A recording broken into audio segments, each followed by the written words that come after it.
What is going on, people? We are back 15 at 5, the original edition, quick 15 minutes. We're a little bit late here to the rip, which is very uncharacteristic of us as we like to be efficient. But I wanted to get back and talk about a really important topic, I think, which is partnerships, and not necessarily partnerships like Isaiah and I are partners, but how you can squad up with people in your marketplace and do more deals, right? The whole mindset behind being a partner, and what it means to operate with partners on deals and how it really just can blow up your business. Because I feel like a lot of people have this limiting mindset of, I don't want to share the profits. I don't want to give up part of the deal to this partner. I think it really holds people back because you could be doing so many more deals if you just partnered up. And yeah, you might not get as much each deal, but think about the lifetime of that relationship and what it could give you.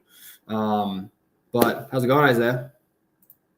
Yeah, no, that's super true. Doing well, though. Doing well. Excited for this conversation today. Out in the woods, looking good. Yeah. In nature. Yeah, outside today. Okay, perfect. First question I want to ask, I guess, kind of both of us is, how has your view on partnerships changed from when you first got into real estate to now, right? I know we've done a few deals. We've acquired multifamily properties through partnerships, right? We're working on a few wholesale transactions right now that we used partners on. How is your view of partners? How did it start, if you can think back of 4 or 5 years ago, and where is it at today? I was muted. I think it's a definitely big switch in the sense that initially, Red Rich Dad Poor Dad, and I was like, I want to do all this stuff myself. I don't know. I guess a very independent mindset. I just thought I could do everything myself.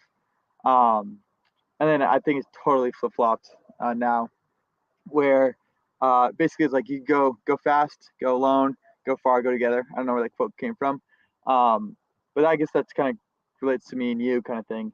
But in general, for like so many deals, I realized like in real estate, it's such a collaboration business where you can just go so much farther if you kind of bring people in rather than think you're just by yourself and compete against everybody. Because what's really cool about the whole real estate industry is the amount of win-win situations that you can create, which is like so awesome. Like everybody could win. The seller could win by getting the price that they want. The buyer could win. And I guess to kind of go into the partnerships of what we go into is like a lot of the deals, they kind of like fell into our lap in the sense that not necessarily the deals, but for them to be able to get to the closing table because we needed the money. Like that was our kind of biggest hurdle. So having partners where they could bring in the money, we still get equity in the deal.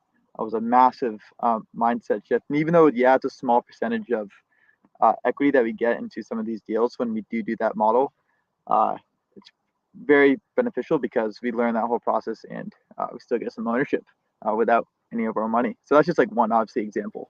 But yeah, it's been a massive change. Yeah, no, I agree. I think there's different things partners can bring, right? They can be, you can partner up on multifamily deals, right? So for our multi deals, we needed capital, right? So we brought in someone who could do capital and even some of the management. But I think another aspect of partnerships are someone bringing a certain set of skills, right? Maybe if you're in the beginning stages of your real estate career, it's the best thing to do just to squad up with people, right? You can go do the legwork and have them close the deal, right? And you can still get a cut of it. I think a lot of people like, I don't want to do that in the beginning because I want all the money. Like I want my $10,000 sign with you. I'm not going to cut that up to anyone else, right?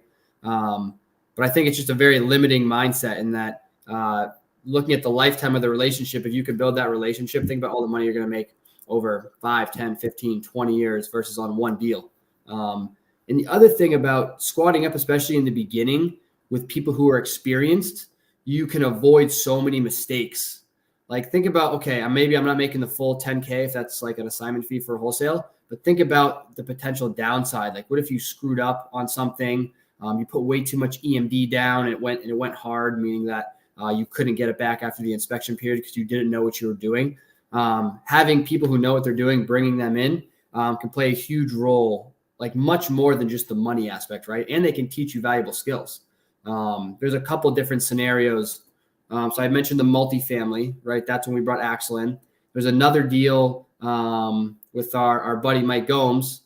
He's squatted up with us on a couple deals. One of them was a subject to deal. no way I don't even know subject to, right? I've never done a subject to transaction.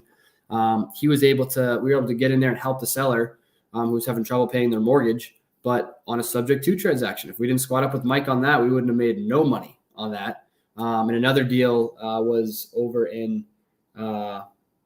near Concord, and it was just straight sales skills. It was just negotiation, and Mike's just a killer on the phone. So he was able to get the price down to a thing that made sense when no one else could. So it's kind of cool being able to do deals that you otherwise wouldn't. Yeah, no, and going off of that, I think it really helps makes your learning curve that much faster. Like, I don't know, when you partner with somebody, yeah, you're not making as much, but you can literally learn the whole transaction, and they could, like, you just see them do it. And yeah, it's your deal, you might get a little bit something. I think it's just benefit to get anything out of it.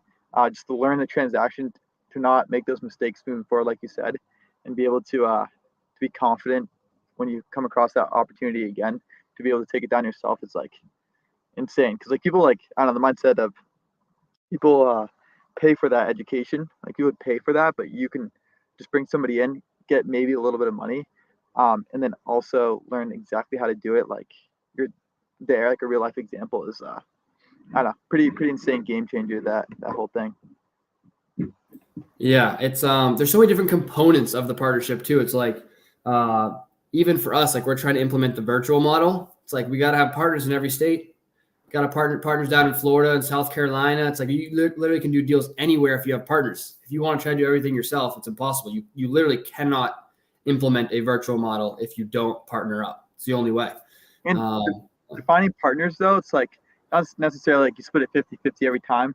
I think when we say partners, it's like somebody just to help you. And it could be a different structure every time. It could be like 10-90, 50-50, 40-60. And I think just having a conversation with the person that you're basically helping, or they're helping you, or vice versa, or both happening, is just huge. Yeah, and just gets you that much farther, and you can do so much more, like what we're trying to do, the whole virtual model. Yeah, I like the term squatting up, because it's just like, I think maybe partner even has kind of a negative connotation. Like, maybe it rubs people the wrong way, like partner, because everyone always hears about partnerships gone wrong and partnerships gone awry. You know what I mean? So I think thinking about it as just squatting up with people in your place, and it's like the whole collaboration over competition mindset, right? Just doing a lot of deals with people in the area, and it's so much easier to work like that, just to have good relationships with everyone instead of always trying to compete. You have their best interest in mind, they have your best interest in mind. You guys are just trying to you guys are competing, but you're also collaborating. It's pretty interesting mindset, but that's just the whole, like, on a deal basis partnership, right? And then there's our partnership, right? So partnership in a business, which is interesting. Because we should probably definitely touch on that, but there's definitely different things, different makeups of partnerships, right? There's the whole integrator visionary model, which is made popular by Rocket Fuel, a Gino Wickman book, I believe, which a lot of entrepreneurs in the real estate investment space follow, which is good. But I think different personalities have different makeups of that. And we actually both just took a personality test from Clifton Strengths, which was incredible. Honestly, like, it was great. Like, it's one of my close family friends. She's an executive coach, and she that's what she does. She coaches executives on, like, leadership and, like, teaches people how to put people in the right roles, assessing what their role is. So it was interesting to take this, because, like, the DISC test is, like, the most basic. She says there's 4 types of people. The Myers-Briggs test is, like, a little better, still pretty basic. Says there's only 16 types of people in the world. The Clifton Strengths, in order to get the top 5 themes, which is, like, what you are you a disciplined achiever? Are you a connector or relator, whatever you are? To get those top 5 themes with the same level of each theme, you can get like so if I'm an achiever as my number 1, I have it's a certain level, right? Like, maybe I'm like 40% achiever. To get those same 5 as someone else, like 1 in 7 million. So it's a very, like, specific test. But we were able to take that test, and we actually kind of realized what the roles were, right? So we're kind of trying to define these now. But me is more of, like, the action taker, the doer. Like, I'm like the bull in the china shop, right? And Isaiah is kind of the overlooker, right? He's steering a little bit. It's kind of like, all right, Jake, I'll say my analogy that I used the other day. So the train, right? And you are the person, like, working in the train. like making the train move. And then I'm the so that's the integrator basically, but like not necessarily integrator. We have our own kind of definitions, but basically like your position is a lot of doing the sales, and then mine's steering, making sure we're at the right. So I'm driving the train, making sure we go to our vision, like our end goal. I don't know, it's kind of a huge digress, but then then we have the repairman. I realize that's kind of our third person that we need, which kind of shows, I guess it does bring in partners. We do need another partner where we need somebody to kind of, when our system breaks, we need somebody to kind of come in and fix that. And right now we're doing that, which is kind of taken away from our main roles of you steer and you the doer, but probably a better term. I think the biggest part of the point of a partner is so that they can do stuff that you don't want to do or that you're not good at, right? Like that's the whole point of, we are talking about partnerships in a business sense, right? And if like a 50-50, like you want to be part of a business together for a long period of time. It's like you want partners with different strengths, obviously. So like me, it's like I feel good when I just like get on the phones, I pound the phones, I just want to call people all day and close deals. Like that's how I feel productive. Isaiah is more of like visionary. He wants to kind of sit back, make sure everything's working properly, look at the vision stuff, right? So we have just different ways we gauge our productivity. And you need both of those in the business, right? So that's good. And the Clifton strengths really helped us realize that, right? Realized where we should be and where we're going to feel like fulfilled. And that's not to say that I only do the phones and I don't do systems or visionary work, but that's like my dominant feature, as we were saying yesterday. It's kind of like those are our dominant features. The one thing we're missing is like the systems person on the back end is going to do all the nitty gritty.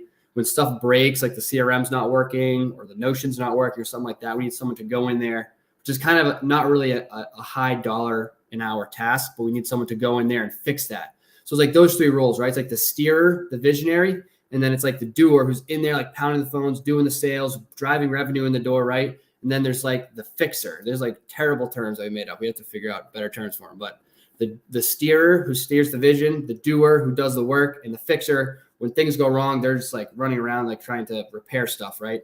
Not necessarily what we want to be doing, but it's just kind of interesting. So I think it works, right? Visionary integrator from Gino Wickman. It's a great model. I don't think it definitely works, but I think some things can be tweaked depending on the people, right? So I don't think that's just like the end all be all for partnerships, but I think the biggest takeaway is in partnerships, whether it's a business or a deal, you want partners that are bringing different strengths to the table, right? Or playing different responsibilities. So you're not stepping on each other's toes. And that's just like the most effective thing, right? 1 + 1 = 4. That's like the goal, right? But you need people with different strengths. Yeah. And going off of that, one thing I forgot to mention was just squatting up with people, bringing in people for deals and stuff. A huge benefit is leveraging their network, which is like pretty vital. Like say you should have like a whole team, like property manager, contractor, all this stuff. Say you just find the deal and you have the money, but you don't have the whole team in place and you need to get the deal done. Just squatting up with somebody, they get equity or they can just get a return on their money. And it's a huge benefit because you can just borrow their network, which is pretty cool. And I'm kind of learning a lot about this right now. Reading Raising Private Capital by Matt Orloff or something like that. But it's interesting. It's a great book I recommend if you're looking to raise private capital, but it kind of explains a lot on partners and how you can bring them as an equity partner and the value that they should provide. And then also if you bring them in as just a cash, it basically just a cash provider in the sense that you give them a fixed return and basically helps your velocity of money so you can buy more deals without putting your own money in. But yeah, pretty cool though. Pretty cool. I think partnerships are the move because you can just go so much farther. 100%. All about relationships, right? Everything comes from relationships. Money, everything stems from people, right? So might as well build the relationships. That's it. That's 15 to 5. This is really just a show for food for thought, right? It's just 15 minutes. And if there's anything specifically in here that you're curious about, leave a comment either on YouTube or Facebook and give us some ideas for topics in the future. If you want us to explain anything further, we can make that a topic going forward. But like I said, this is just food for thought. I wanted to give you our quick 1-2 on partnerships and get you thinking about it. I think it could be really beneficial to your business, whether it's a business or I don't know, anything else. But yeah, appreciate y'all. Any last words, Isaiah? Yeah, sounds good. See you guys. Good stuff. All right. See you next week.